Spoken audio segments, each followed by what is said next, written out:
You've probably seen this clip of Guthrie Govan absolutely killing it in a clinic, but here's the thing, most people watch this, they get inspired, and then they move on, or they simply feel overwhelmed. In this video I'm going to break down some of the special things that are going on here, and most importantly how you can start applying these ideas in your own playing. Okay, so first of all here, it's important to understand what's going on harmonically here, right? So he's basically playing the loop here over which he'll be developing every idea, and it's basically a loop in F sharp minor, so mostly he'll be alternating here with the 1st and 7th degree, so F sharp minor and E major, so it goes,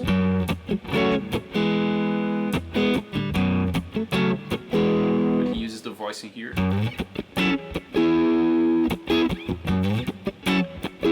right, then 4th degree, 5th, 1, 7, 1. Okay, so 4th degree being B minor. I think he adds an 11th here, so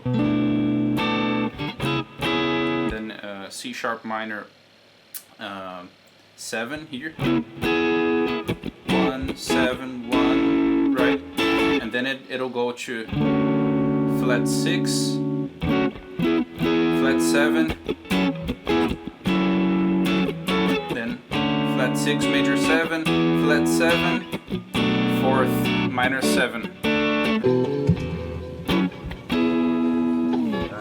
So I think the whole thing... Right, so first thing here...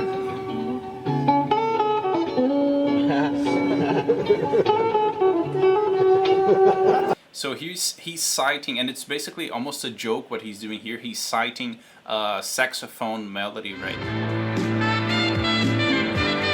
So the main takeaway here is how melodic learning melodies and themes and let's say choruses from pop songs, jazz songs, and songs that have vocal melodies or brass instrument lead melodies, how these can enrich our melodic playing, our melodic repertoire. Because if you check out how melodic this sounds,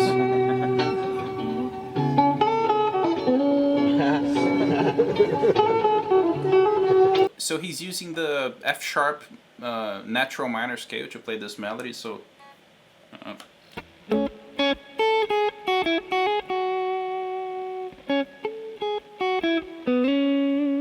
okay, so this is a melody you can already from this add to your phrasing vocabulary, right? Because it's very simple to understand. It's basically outlining some of the main intervals of the F sharp natural minor scale. So we'll have the melody here using the 5th, the flat 3rd, this little root to major 2nd, kind of romantic vibe. So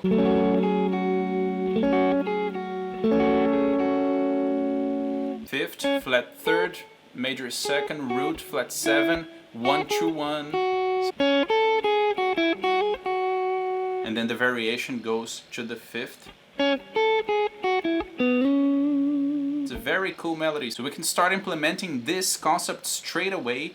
Okay, it's interesting to learn how to grab this melody and really own it, so we can play in different scales, in different keys. So for example, this was F sharp minor, let's say it was in B minor, right? So I'm transposing this a 4th up, so if I'm in the scale of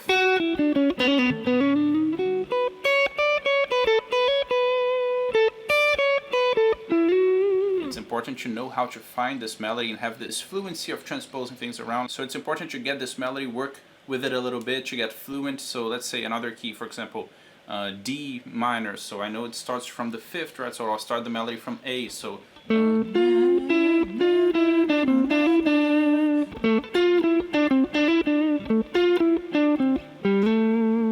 right? It's a melody easy to understand if I wanted to play in the exact same way.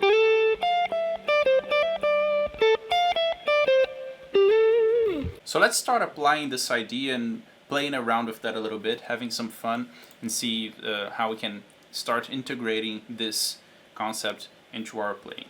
So I recorded the loop here, let's see how that goes.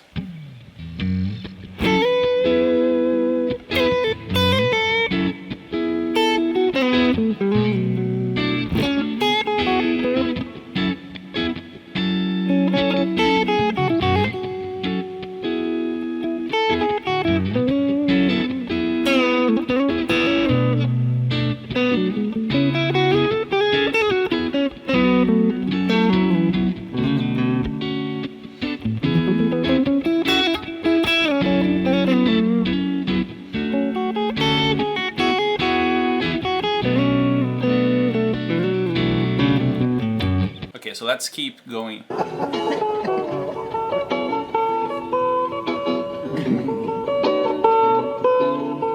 This is also something very, very important in improvisation, right? So the main thing to keep in mind when improvising is the ability to develop good motifs, okay? So motifs are these little rhythmic fragments that will get repeated and will start to create an identity and give a more musical sense of structure, of stuff that repeats. So we can see how he applies this very, very well here.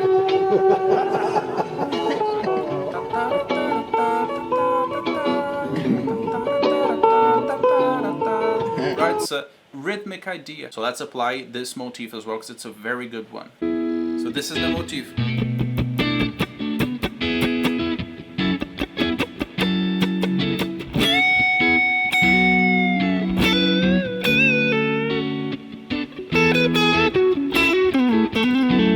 The motif.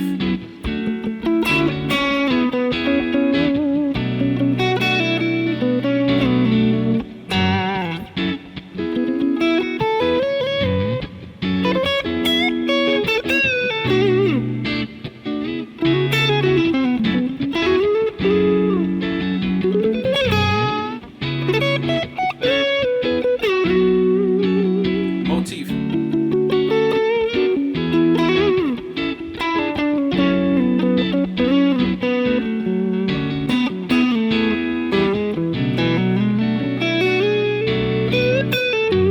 And then a very, very nice thing he does right after this motif. Like, watch how he connects the ideas and the lick he uses, the phrase he uses to bridge these things together.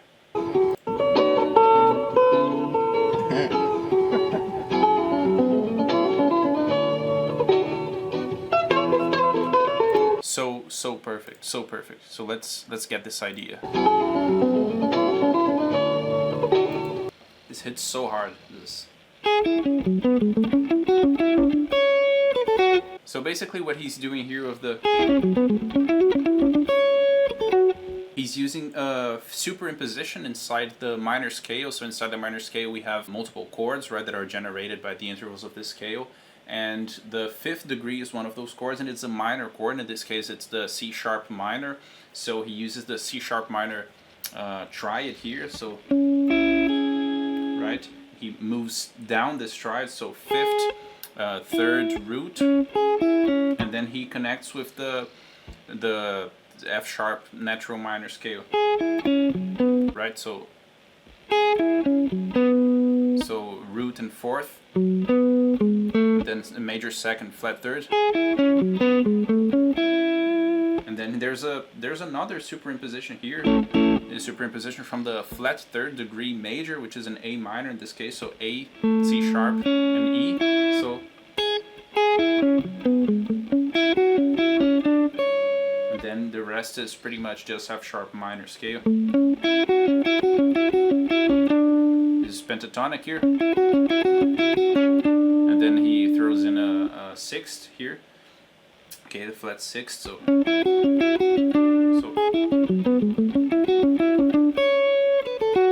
Pentatonic.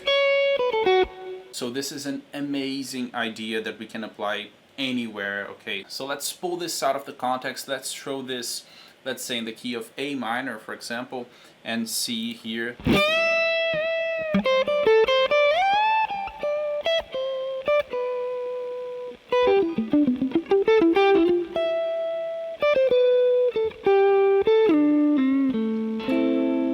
And it's important to mention that what makes this certain phrase here so special is not just the phrase itself, which, as we've seen, it's amazing and very well thought, but it's the context in which it's used to create a certain contrast between the established motifs and the melodies, and then you have that phrase in the middle. Like, it gives you kind of a punchline effect. It's not like you had more of what was already going on, but it's the contrast. If we listen from this part, so if we go from this part here, there's the melody going, motif, right, melody going on, and then the phrase, right? So it's also how it's placed. So it's not just the phrase by itself. It's the context in which the faster, more technical idea is placed, really as a tool to connect the beautiful melodies that were going on. So this is also a concept to think about, right?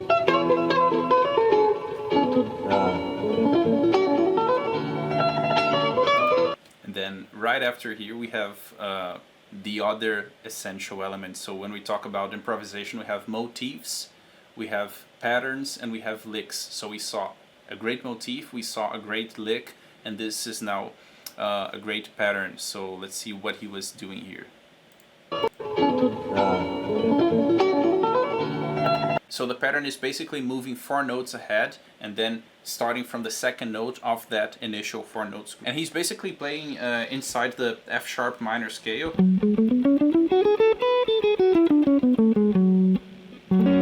Right, but inside this scale he finds an interesting arpeggio connection. So he connects the A major 7 arpeggio, which is A, C sharp, E, G sharp, with the F sharp minor 7 arpeggio, which is F sharp, A, C sharp, E. Okay, so the A major 7 arpeggio here, so G sharp, A, C, E, so that's the pattern.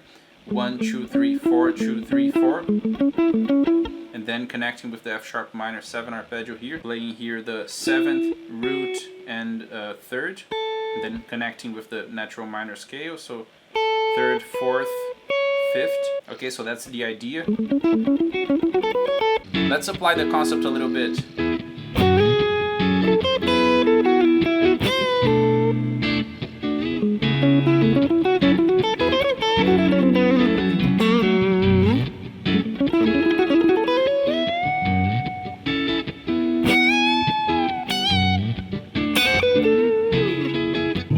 Then he just starts going crazy with the The legato same here. bunch of notes works over all of that.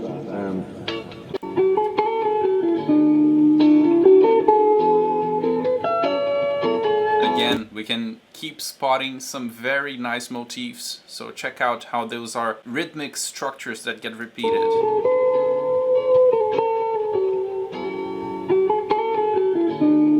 Ta ta ta ta. Ta ta ta ta. Right? That's the rhythm structure. Just like the one before, but was different. Then the phrasing.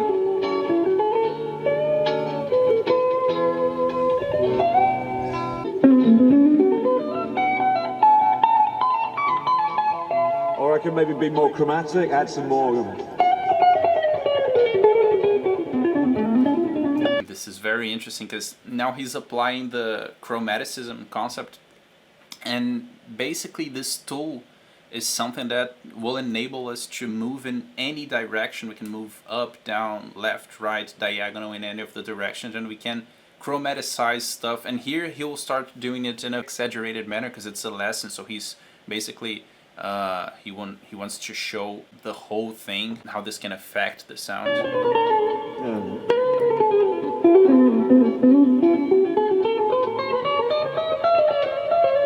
So he saw, and by the way, motifs one more time.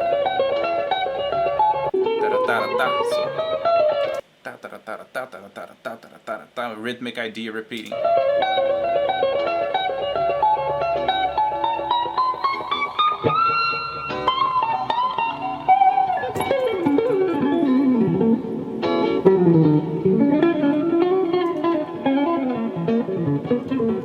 Amazing.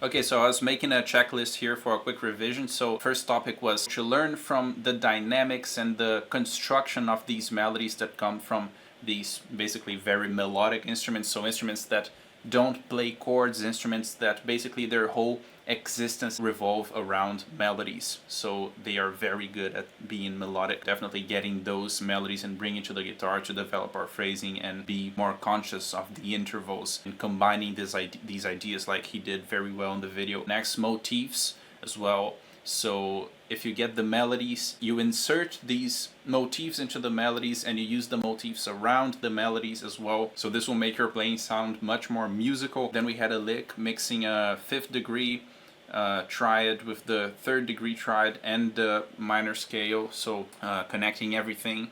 And we had the concept of contrasting, of course, those faster, more elaborate, more technical things with what we were talking before, with the motifs and the melodies that establish the idea, the main feeling of the musical sense. Then we had the pattern, right? Groups of 4, move 4, go back to the 2nd. In this case, it was using the flat 3rd major 7 and the 1 minor 7 arpeggios, and the option of using chromatics, connecting everything, moving in any direction. So I would say choosing certain strategic spots to use this so that you preserve the sense of it being a special surprise effect. So from this legendary video that everyone in the online guitar community knows and loves, we've broken it down into some practical, actionable steps that you can start practicing and bring into your own playing. So our recommendation is that if you liked this kind of breakdown, right, checking out different melodic tools and how they build up the phrases and how to develop vocabulary, I've got a video linked in the description and the fixed comment that is basically a free lesson of 3 licks combining different melodic tools like